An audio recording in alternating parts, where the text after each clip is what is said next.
kebijaksanaan di mata Tuhan, bukan di mata manusia. Manakala orang yang tertindas akan meningkat derajatnya secara kemanusiaan, secara ekonomi, secara derajat. Air itu sifatnya memporak-porandakan yang sifatnya angker di mata Tuhan. Tapi yang sisi positifnya tadi, orang yang tadinya tertindas di bawah, dia akan pelan-pelan naik. Namun yang menindas terporak-porandakan dengan air. Oh, asik. Itu yang terjadi. Aku mau ngomong, percaya terserah. Itu terjadi sampai 2023 ke atas nggak? Nanti titik puncaknya adalah setelah pembuka itu kemerdekaan Nusantara setelah bulan Suro. Oke. Siap. Nanti setelah kesana ke depan. Terima kasih. Aku cuman bisa terima kasih ya Tuhan. Sing bener bakal ketenger, sing Allah bakal ketoro. Becik ketitik Allah ketoro. Sing nandur apik yo wis takdir tuwe lah. Aku rasa mungkin itu menurutku, penglihatanku. Terserah orang penilaiannya bagaimana, itu terserah. Semua kembali pada diri masing-masing. Karena gitu loh. Karena kebenaran akan tercipta kebenaran, ketidakbenaran akan tercipta ketidakbenaran. Karena ini semua akan terwujud. Saya sedikit menanggapi pernyataan jenengan tadi ya tentang bank, bagian desain dari sebuah imperialisme dan lain sebagainya gitu ya. Ada banyak perspektif yang meyakini ya kan bahwa kelak bank itu 2030 tuh hanya tinggal sekitar 15-20% aja. Apa? Tinggal 15-20% aja jumlahnya. Kantor cabang berkurang segala macam itu barangkali ya. Dan sekarang pembayaran apa aja sudah pakai aplikasi di HP. Jangan melihat itu nggak kira-kira? Itu tadi saya tadi kan akan hilangnya ribaisasi. Ribaisasi itu adalah bagian dari subkapitalisme. Dan subkapitalisme akhirnya berdampak adalah individualisme dan hedonisme dan konsumerisme. Menurut Mas Nus berarti akan tutup semua memang? Jagat ini akan dimurnikan kembali. Siap. Masuk akal. Kira-kira imperialisme baik nggak? Enggak lah. Secara ketuhanan? Enggak. Kira-kira individualisme baik nggak? Enggak. Kira-kira kapitalisme baik nggak? Enggak. Semua akan kembali pada masa lampau. Barter. Misalnya zaman dulu aku duwe sayur ki, aku nandur sayur, kowe ternak pitik ijo-ijo lan barter. Namun dampak yang terjadi di peradaban baru jangan heran, karena pembalikan kutub ini plus jadi minus jadi plus. HP serasa digunakan kok enggak apa. Pemerintahan sistemik kan ini termasuk kehancuran sistemik. Sistem dunia ini kacau balau, tidak menuju pada suatu kebenaran yang sebenarnya, kesejatian. Wah nek emang yo kuwi mau 5 unsur imperialisme Inggris kuwi bali ning kono kuwi meneh. Namun Tuhan itu tidak menginginkan itu. Kembali pada keinginan Tuhan, yaitu adalah tradisionalisme. Tapi apakah kemudian tradisionalisme itu harus se-ekstrim itu, Mas?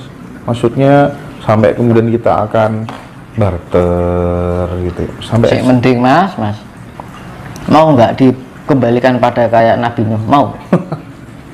Itu masih penuh kasih sayang, mas. Iji mending ngono lho. Makanya dari sedini mungkin, karena gini pada bingung. Makanya dari awal saya bilang ojo kagetan, ojo gumungan. Alam itu sedang melakukan refleksi. Ya saya kembalikan tadi, jenengan nek kene gatel jenengan apa ke? Dikukur. Yo wis. Bagian yang gatal mana tubuh ini dari bumi ini? Sing bagian gatal ya dikukur, sing ora ya ora dikukur. Nah kuncinya adalah apa? Kita pun punya jiwa penuh kasih sayang. Dari awal kan saya bilang kuncinya adalah kasih sayang. Kita menyatukan dengan alam semesta, gitu. Terus gini. Sebentar sebelum dilanjutkan, tadi jenengan sempat bicara tentang reinkarnasi. Saya sangat penasaran dengan konsep reinkarnasi. Pertama yang ingin saya tanyakan, ciri-ciri manusia yang hasil reinkarnasi daripada manusia sebelumnya itu sebenarnya apa? Ada nggak ciri-ciri yang bisa dilihat gitu? Itu berkaitan warna ya. Misalkan ini jenengan warnanya misalkan jenengan warnanya biru. Misal ion yang ada dalam misalkan ini contoh ya. Jenengan misalkan warnanya biru. Oke. Kebetulan yang jenengan itu warnanya merah. Kira-kira bisa menyatukan nggak? Enggak lah. Nah, Cari yang serupa lah. Misalkan yang jenengan warnanya biru, dia mencari akan seirama, selaras. Iya, oke. Karena dunia ini sifatnya keselarasan. Ya. Jadi yang namanya genetikan yang ion, kalau sukma pasti kembali. Yang tersisa adalah ion. Ion itu apa toh? Jiwa yang terpancarkan dari roh-roh yang pernah hidup di masa lampau. Dia mencari DNA yang atau ion-ion yang tumbuh kembali sesuai dengan irama. Nah, ngrungokne gamelan nek dirungokke penak kan selaras penak ning ati to, Mas. Nggih. Ya padha wae kayak gitu. Sewarna. Mencari yang sewarna, selaras. Nanti ciri-cirinya gini. Misalkan yang jenengan niku senengane melek bengi. Senengane adus bengi. Nanti delalah yang jenengan sudah nggak ada ini. Jenengan terlahir itu jenengan mencirikan karakteristik yang sama, senang melek bengi, adalah punya kebiasaan yang sama dengan yang lainnya itu selaras, menyewarna, sewarna. Itu ya namanya reinkarnasi, Mas. Jadi misalkan orang bilang misalkan ini titisannya Dewi Sri. Padahal Dewi Sri itu Dewi penuh kasih sayang. Padahal ini ada orang dia ngaku misalnya Nyun Sewu ya, misalkan kalau ada ya, ini sebagai penjelasan secara umum ya. Ini dia mengaku dia titisan Dewi Sri, tapi sifatnya arogan. Dia mah ya nggak mungkin. Dia tidak mengkarakteristik sifat dari Dewi Sri itu sendiri. Misalkan dia mengaku Dewi Durga. Dewi Durga itu widodari ini lelembut, demit. Pasti dia nggak takut dengan hal yang berkaitan dengan hutan, hal yang serem. Pasti dikuasa dia. Namun ketika gampang kok ngetes orang itu gampang kok. Dia mengaku Betari Durga. Coba aja suruh ke hutan, berani nggak? Ketika dia nggak berani, nonsen, impossible. Makanya kan saya dulu pernah bilang, jangan merasa diri kita masa lampau. Namun apa yang kita jalani menurut kita baik sekarang, ya jalanilah itu yang terbaik buat kita. Bila pun ada luhur bareng kita, ayo sengkuyung bareng kanggo menyempurnake alam ini ben iso sumrambah. Sumrambah itu apa? Merata. Kita bisa berbagi-bagi tentang pengetahuan. Ayo toh, alam ini kan keadaannya seperti ini. Kita harus menguatkan intuisi kita, harus menguatkan kepekaan kita biar kita bisa memahami keinginan alam. Luas ini. Pak Bunda, Mas. Ini kasus ya. Cuman menurutku nggak logis. Jadi ada beberapa orang yang menyatakan atau mendeklar dirinya sebagai titisan Kanjeng Ratu Buddha. Padahal banyak orang meyakini Kanjeng Ratu Kidul itu eksistensinya masih ada sampai saat ini. Kok dia kemudian mitis kepada manusia itu gimana ceritanya? Itu orang model apa itu? Iya, sifat ya, ini kembali pada sifat. Itu yang saya bilang tadi itu.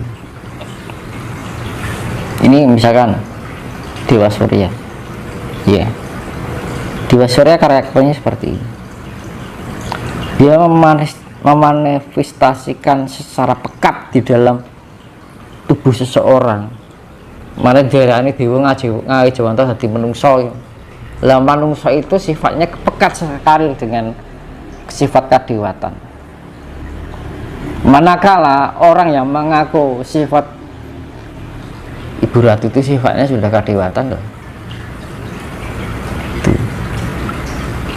Dia itu pusat dari jagat Hindia loh, istilah laut Hindia itu ya pusat mas. Nah, secara analogi, secara ilmiah loh ya, itu ya pusat, itu pusat bedanya yang kono ki segitiga bermuda balikan dengan apa menurut unsur negatif dan positif itu pasti selalu melengkapi. Jadi tidak hanya jagat cilik dan jagat gede, tidak hanya jagat cilik tapi jagat gede itu juga saling melengkapi antara plus dan minus. Jadi kayak pusaran kita ya di sini yo pantai selatan, neng luar negeri yo segitiga bermuda antara plus dan minus. Semua itu akan berkaitan, kayak kuak dan anti kuak itu akan sangat kayak Semar dan Togog. Makanya saya pernah ceritakan Semar itu kutub selatan dan Togog itu kutub utara. Loh, kita di dalam tubuh kita itu ada iblis, unsur iblis dan unsur malaikat itu satu paket mas.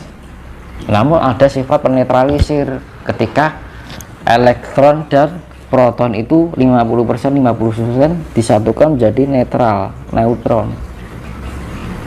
Maaf kemarin di video kemarin aku salah ucap karena terlalu semangat kayaknya. Aku nonton video gue wah aku larang ngomong ya aku. Jadi elektron dan proton. Elektron itu sifatnya negatif, proton itu positif. Isi darahnya ada bawa iki lah ya kuwi to Mas, proton dan elektron. Ketika alam itu ora ono suwung, tiba-tiba dengan keajaiban alam semesta ini tiba-tiba ada yang karena unsurnya yang sangat lembut dari segala unsur, yaitu namanya partikel Tuhan yang namanya Higgs boson.